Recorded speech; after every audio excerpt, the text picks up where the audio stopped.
Shelterwood is a method of securing natural tree reproduction under the shelter of old trees, which are removed by successive cuttings to admit to the seedlings a gradually increasing amount of light.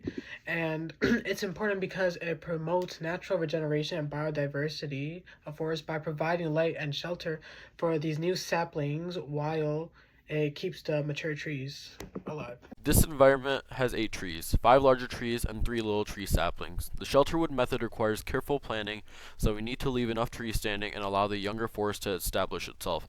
To do this, we cut down 3 of the larger trees, which gives the saplings more sunlight and room to grow. This leads to more fresh life while still having the older shelter trees in the forest. The Shelterwood method is a great choice for forest management because it is all about balance.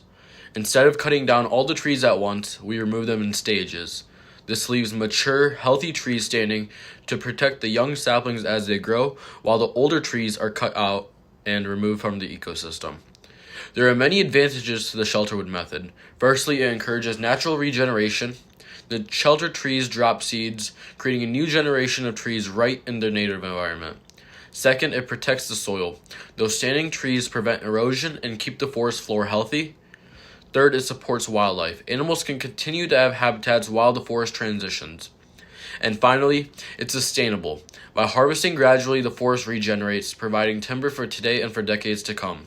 Shelterwood gives us the best of both worlds, productive forests and thriving ecosystems. While the Shelterwood method has many benefits, it's not without its challenges. First, it requires careful planning and management. If too many trees are removed or the remaining shelter trees aren't healthy, it can harm the forest ecosystem. Second, it's time intensive. The process happens in stages over several years, so it takes patience and resources to see results.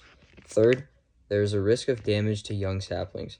When the final harvest occurs, heavy equipment or logging can disrupt the delicate new growth. And lastly, if done poorly, it may lead to habitat disruption and reduce biodiversity. The Shelterwood method works best only when managed responsibly. The Shelterwood method is sustainable because over time you can repeat the process repeatedly, leading to higher biodiversity and healthier trees. The trees in the middle are becoming older, so we can cut them down while keeping the other ones alive for animals. These shelter trees will not only give animals a habitat, but also protect the soil and provide shade for the seedlings to grow. This way the forest regenerates naturally.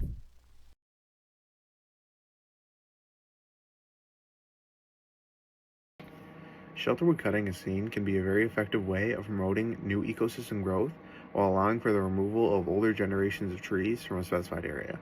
The downsides of shelterwood cutting can be overlooked due to the previously stated advantages. Because of this, shelterwood cutting is one of the better ways of controlling and managing forests